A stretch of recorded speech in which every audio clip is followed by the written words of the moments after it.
All right, welcome to the Davis Download. Today we're going to be talking about Jaden Ivey and the controversy surrounding him. I'm going to turn it over to you guys. Yeah, so just a little background before we get into it, because I think this also is going to end up being part of our discussion. So, super high prospect, very very high prospect, well touted. Played at Purdue, which is known for being a really good program. Was drafted 5th overall by Detroit and had a solid start to his career. Again, you could argue of was he reaching his ceiling, right? There's a whole bunch of other things, but at least working his way in, and then in the middle of last season, he gets hurt, breaks his leg. He was really starting to hit his stride, so obviously coming back, rehabbing. He gets traded from Detroit earlier this year around the trade deadline, which kind of raised some people's things because while Detroit, they're number one in the East, having a great season, as much as it pains me to say that they have been playing really well.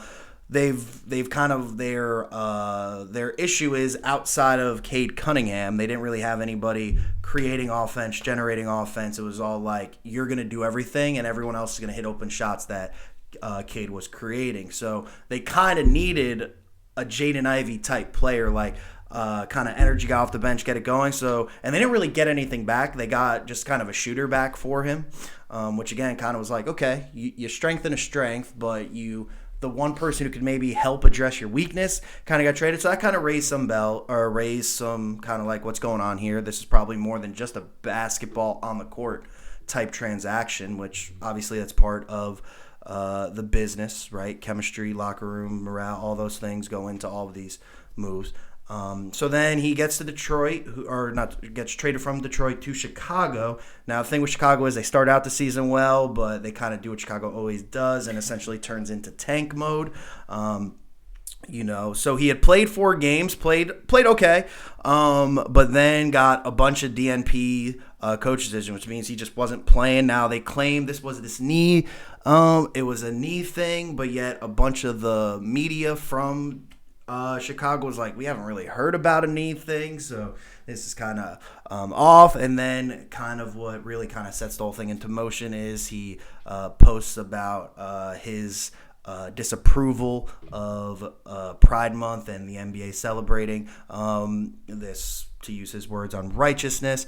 And then he was cut from the Bulls for conduct detrimental to the team, which... What does that mean? That's the kind of another area of conversation we could go. Some even former athletes have just come out and been like, we kind of hate that line of thinking because that just means we can cut you for whatever we want. What does that mean? If you sneeze too loud in the locker room, well, that annoys somebody, so that's detrimental, right? So that's kind of the background, and then there's been a couple more. He's gone live a couple times, which I don't know if anybody ever going live on Instagram has ever been the right, at least optic move. I've yet to see one of those, but he's gone live a couple times, and surprising, it's been a divisive issue. There are some people who saying it's an outright travesty that he has been cut and waived, and this is an attack on freedom of speech and religion and Christianity. And then some people think, well, he got cut because there's a bunch of mental health. He's got mental health issues going on, and there have been reports and things that he's been, we'll say, extra preachy in the locker room, asking.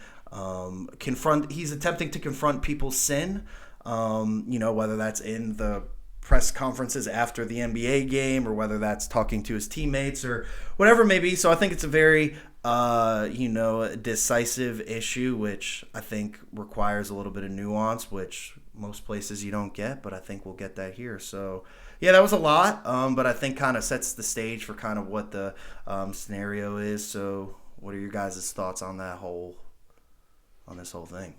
Yeah, that is a lot. I mean, you got this up-and-coming player who, again, by all accounts, looks like he was on the incline in terms of his career. And I don't think it's a coincidence that someone that speaks openly about their faith, that they're attacked, because we see that throughout all of culture, not just basketball. Anytime any celebrity comes out and I think of Chris Pratt and boldly proclaims what he believes, usually the mob comes after him. Yeah. So not a surprise at all. But honestly, I think this was a big mistake in terms of Chicago Bulls because, like, sure, you have a segment of your constituents, your customers that are LGBTQ, but how much of them are Catholic and Protestant and believe in the traditional faith? So shooting themselves in the foot. Exactly. That's a great point, is that how many LGBTQ people are actually watching men's basketball? Like, how many of them are diehard Bulls fans? I'm not saying that they can't be, that can't be the case, but certainly I can't say that it's a large constituency. Mm-hmm. The other element of this is that the Chicago Bulls should take advice from their legendary Michael Jordan, right? Who said Republicans buy Nikes too. That's what he told them back in the day when they were trying to pressure him to say, oh, you shouldn't let this person buy your shoe or your material or your stuff or invest in your company or whatever. Mm-hmm. And Michael Jordan's like, look, here's the general wisdom across the board. I don't care what your background is. You're a customer, right? Mm-hmm. And that's what's going on here. And Jaden Ivey should not be attacked for freedom of speech. He should not, regardless of what's going on with the background and all the accusations and stuff like that, he should not be cut for expressing his beliefs. And I don't know what's going on. Yeah. But he shouldn't be cut for that. Yeah, so I guess, again, what exactly did he get cut? Will we ever probably know the exact answer? Probably not. But so you look at kind of two teams, right, that both kind of wanted to get out of that wanted to get out of the Jaden Ivey business, right?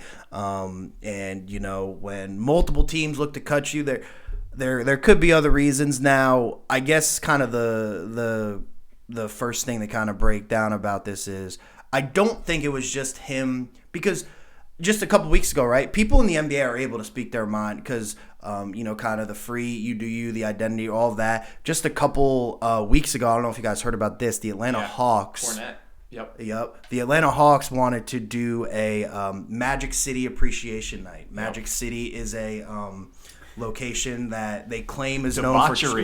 Well, they claim it's for the lemon pepper chicken wings. They claim that is their claim to fame. They also have her name? Some sort of. I have heard the wings are good. That sounds like a stripper name.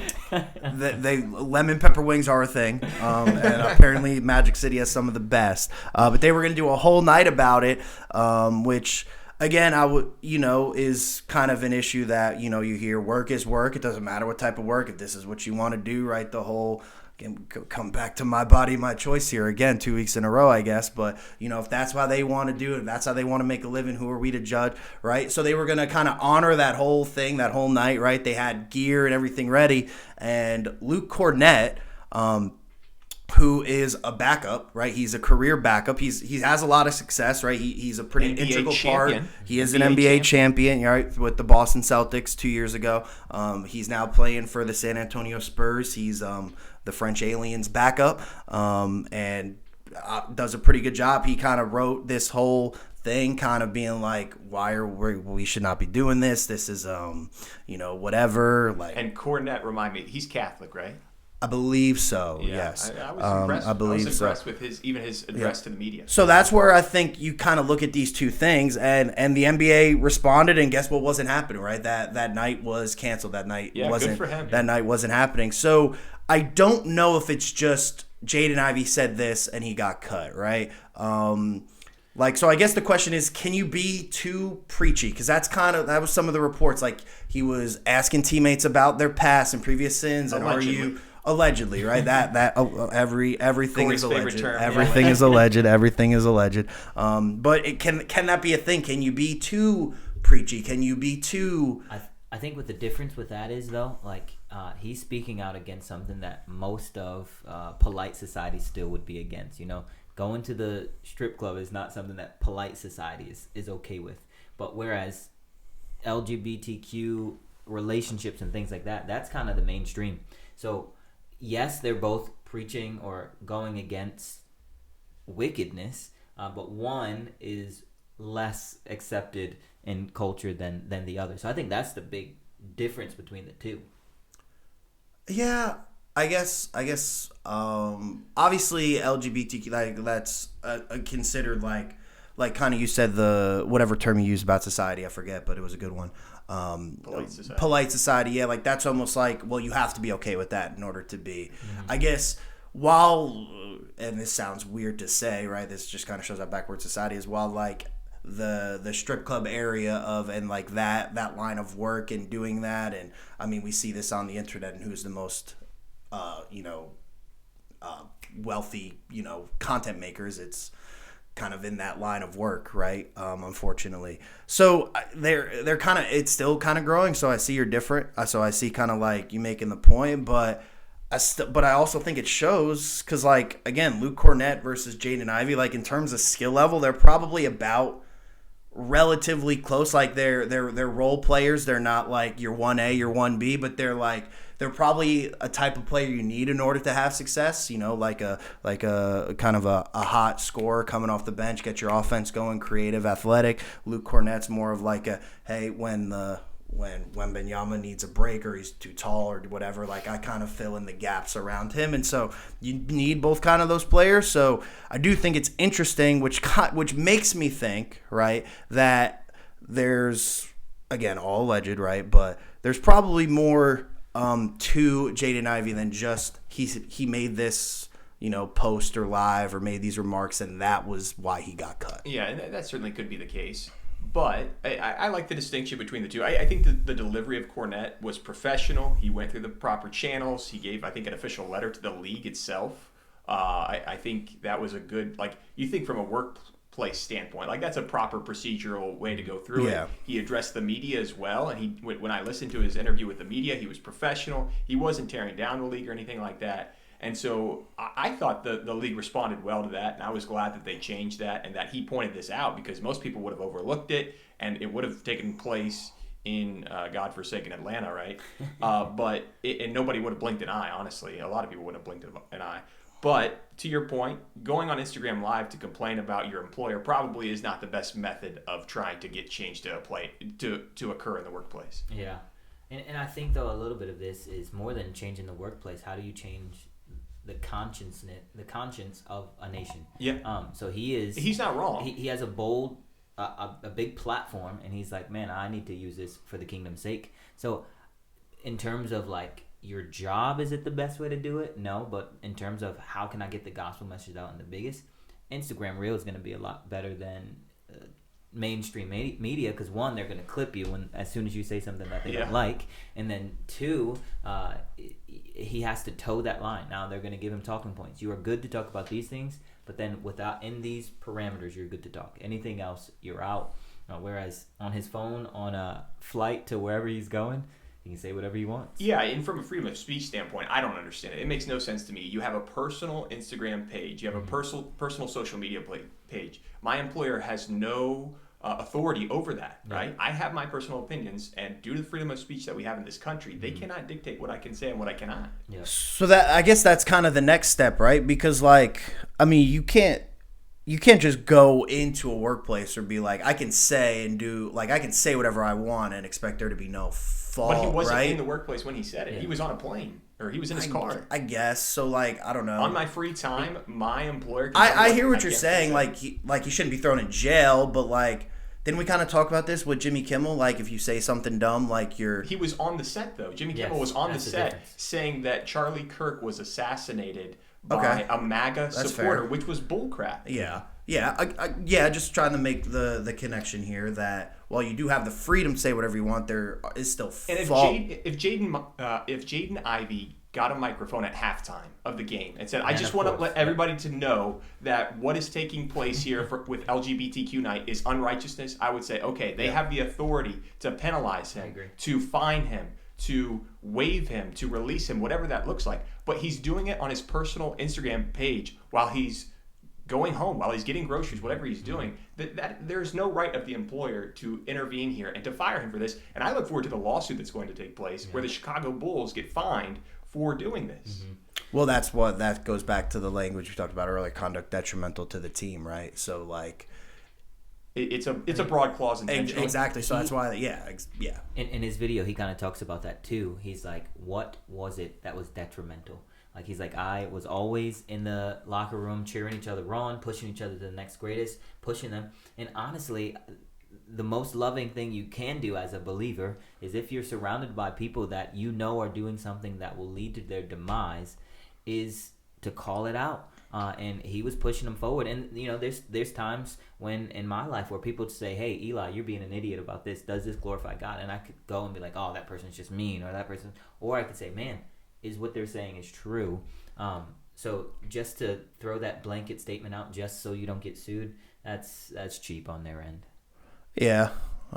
Yeah, definitely. But, so I guess then kind of is it possible? So, again, we don't know exactly what happened, but if he is going around to his teammates, right, like kind of relatively consistently and, again, as a believer, yes, 100%, but you also have to, again, be all things to all people, right? So, Paul even says, hey, if they reject you, brush the dirt off your shoulder, move on to the next place, right? So there comes a point, if you're not, I don't want to use the word harassing, I don't want to use the word, but, if it's consistent and it is, messing up a flow at some point, with the team, eventually if you keep calling your loving teammates sinners every single, whether it's true, whether it's not, right, you could kind of see how that would be yo, this guy, right, that could impact chemistry. Again, is he correct?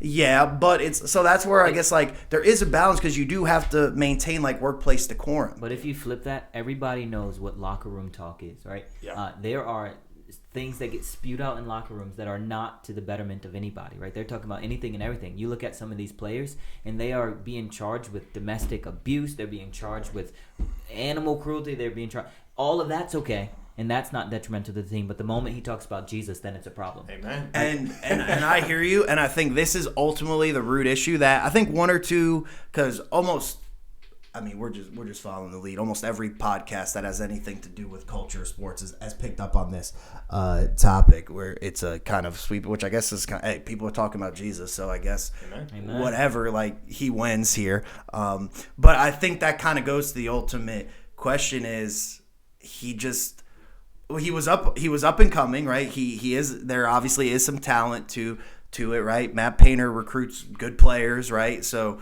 he had all of that. His mom is an elite, coach and on the woman's side too. So I just think part of the issue is, and this is what we see all the time, he just isn't good enough to. It's like the Tim Tebow situation, right? Tim Tebow at some point became not good enough as a quarterback to outweigh the circus that came with Tim Tebow. See what I'm saying? If Tim Tebow was playing like Patrick Mahomes, guess who's still a starting quarterback?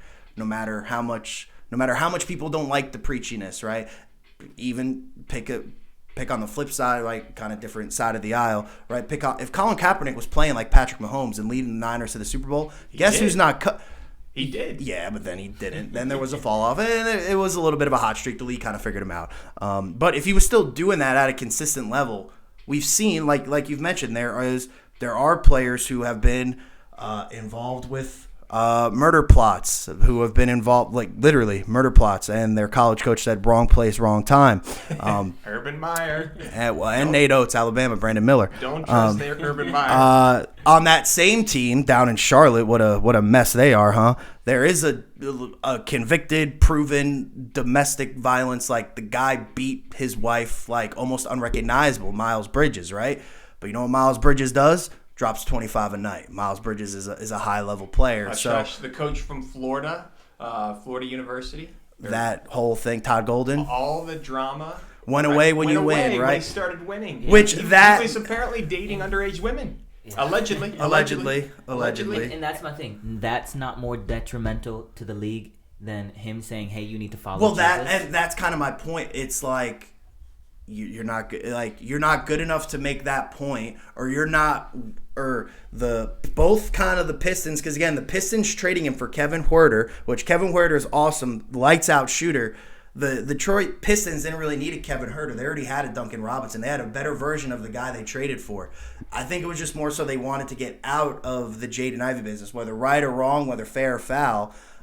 Because again, now, especially now with Cade Cunningham having a collapsed lung, right, not knowing if he'll be back for the playoffs, Jaden Ivey would have been the perfect person to step up and fill that role. Yeah. But they were no, he's not worth the drama. Exactly. That's my point, and that's I think something. So my point though is there should not be drama. Let's flip it for a second. Let's say that he went on camera and was like, "Hey, I'm pro LGBT." and I am, flamboyant, and this is my point. life, and this is what I believe. If he went to every person on And that he team had and rainbow said, dreads. yeah, they would be like, man, he is our new mascot. They would put him on every billboard, even if Maybe. conservatives They would. and Christians would argue against it. He would be the face of everything. He would. They make the new logo from Jerry West. They make it Jaden Ivey. See, like we say that, but I don't know. I don't know if that's.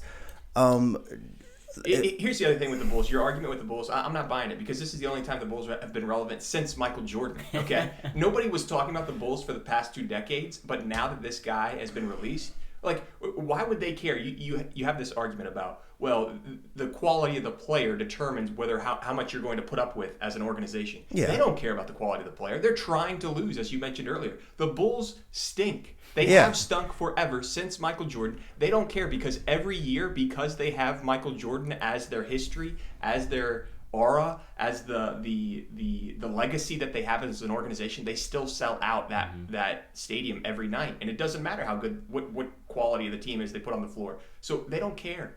All they worry about is making sure that stadium sells out. That's all I care about. Yeah. So then I think another part of this conversation is now that he has come out with all these, now there's all these rumors about his mental health and how he's going crazy and declining. What do you guys think about that part? From an organizational standpoint, like, okay, these organizations say we care about mental health, sports science, all this stuff.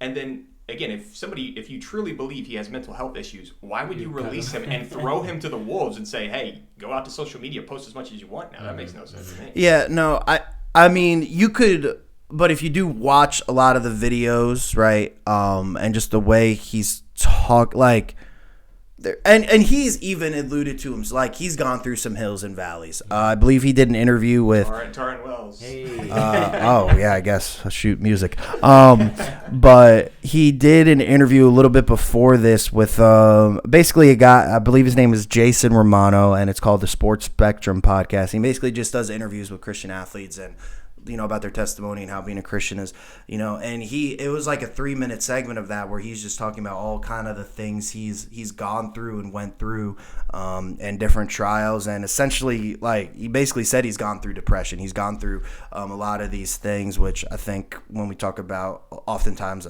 I think, again, generalization here, but like when we say mental illness, we're kind of talking about, or mental health, that's kind of like a code word for depression, I think, a lot of the time, right?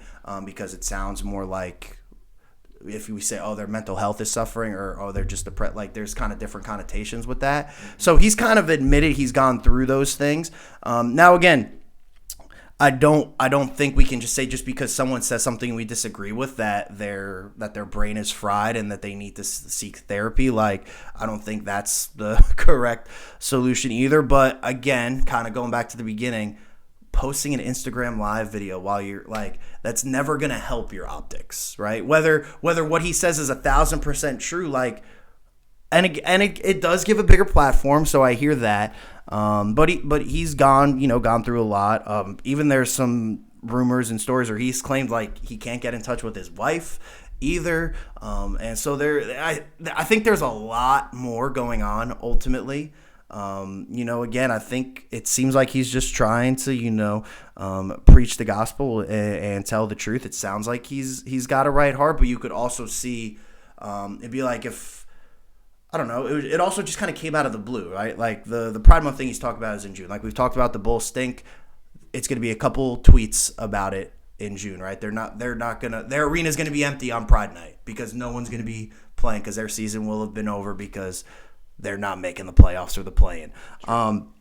Or I guess maybe they'll make the play-in because everybody gets in the play-in. But the season will be over quickly. Yeah. So it's just like kind of like a randomness. It'd be like if I walk into a random room, be like, hey, it's wrong if you guys do cocaine. Well, yeah, but like, why are you what? But I think see what I'm saying? I think that's a little different because it would be one thing if there was a habitual pattern of cocaine usage. And you're like, hey, I need to bring attention to this because this has been an issue in the past. Yeah. Whereas him, it's not devoid of context. Like, he's saying, hey, our culture and the league has been in cahoots with the Pride movement, and that is wrong.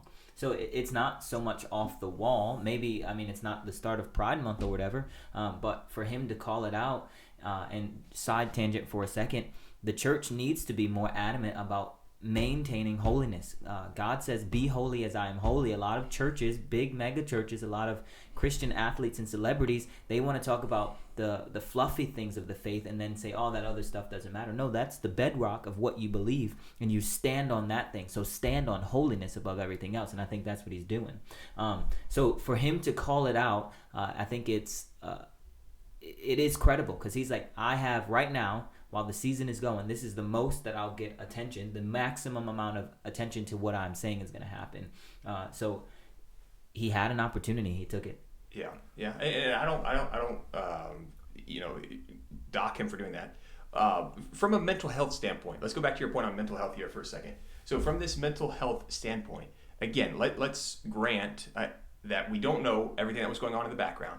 Let's grant that maybe he had some mental health struggles, because you said he admitted this on a podcast, right? I mean, he admitted depression. He admitted him and his wife have gone through some rough time. Like, okay, so he's alluded to some So of let's those. take that context. If somebody is actually, admitting to going through some struggles and going through some tough times, again, sometimes for a lot of people that can be hitting rock bottom. Yeah. And that can be a moment where you're searching, you're looking for answers. I think this could be an explanation of what's taking place psychologically, what's manifesting itself in his speech, what's manifesting itself in social media. Again, what does the media do? They claim, the social media and these mega companies, even the NBA, what do they claim to do? Oh, we're for the mental health of our employees. We're here to support them. But the second they say something like they're searching, they're looking for answers, guess what?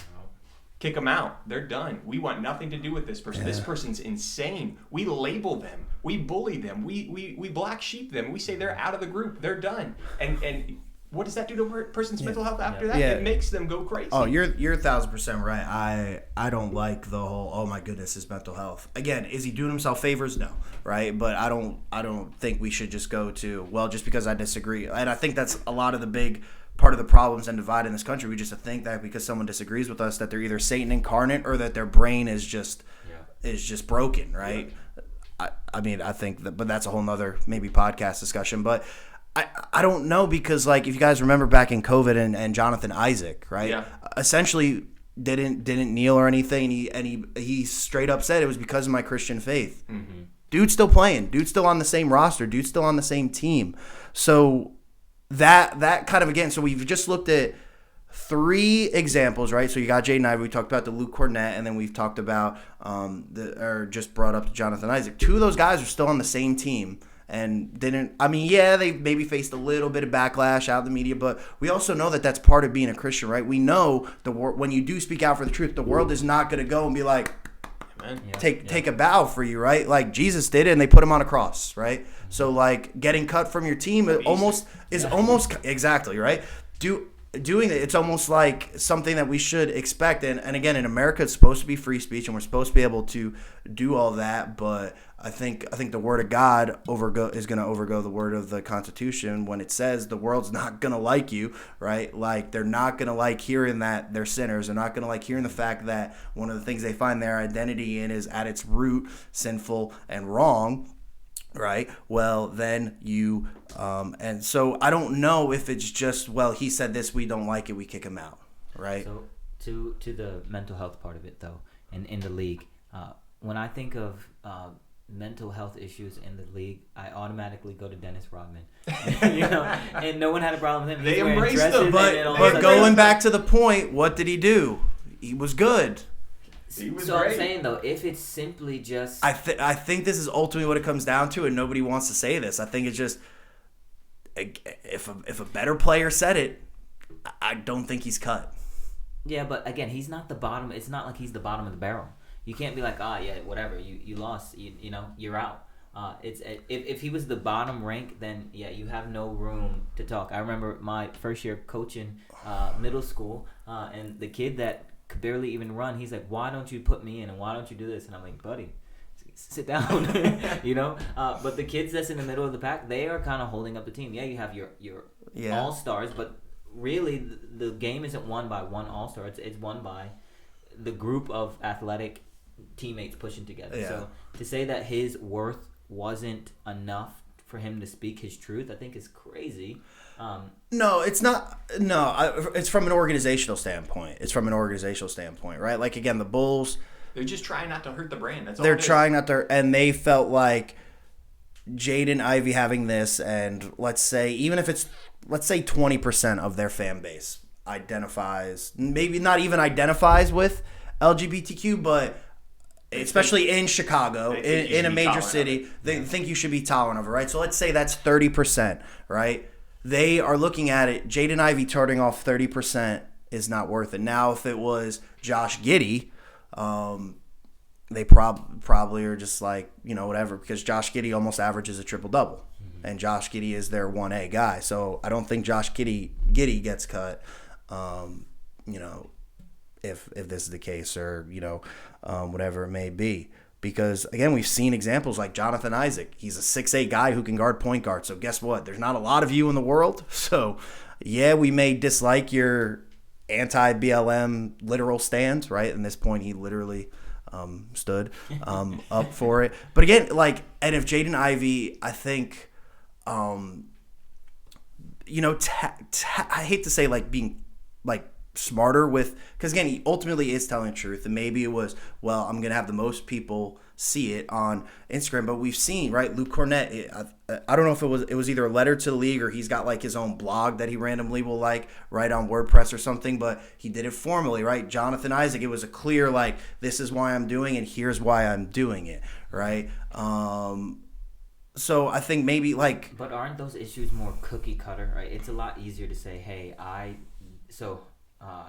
don't want to kneel for BLM, right? That's a little bit more clean and cut societally than to go against LGBTQ things. You think so? Yeah, because you still have a good chunk of the country that's you need to stand for the flag, right? It's a big swath, whereas LGBTQ issues in polite society, you're on your own for all of this. So each of those situations, though, yes, they took a stance, and yes, it was a little bit more formal, it's a lot easier to navigate than what he was doing. You think if he went to the league and said, hey, these are my views of what marriage should be, these are my views of what sexuality should be, they'd be like, yeah, go ahead and go ahead and press that. I guess, but they're, no, and I hear that, but I would guess there's probably more people in the Bulls locker room that actually probably agree with what he said. Mm-hmm. So then Jonathan Isaac stood for BLM. I'm going to guess he probably turned off more people in his locker room by not kneeling for BLM than Jaden Ivey did. But just numbers in the NBA. Mm-hmm. I think the Magic had one or two, white guys on their team that year. Which is probably a pretty safe bet for most NBA teams. So, you probably turned 8 of your teammates are probably pretty yeah, BLM, why are you standing? When there's probably maybe 4, you know what I'm saying? So in terms of percentage, which is why going back to the thing, the detrimental to the team thing is just a bunch of, hey, we're not going to get sued type talk. I don't know where I was going with that. But yeah, I think it's definitely an interesting topic, and there's, a lot you could take from it.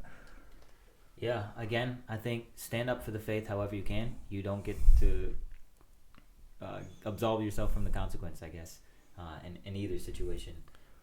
But standing up for Christ is good because he died for us. He said, those who deny me, I will deny them. Amen. That's it right there. So standing up for Christ is the best thing you could do. Happy Easter. That wraps it up for us here at the Davis Download. Catch you next week.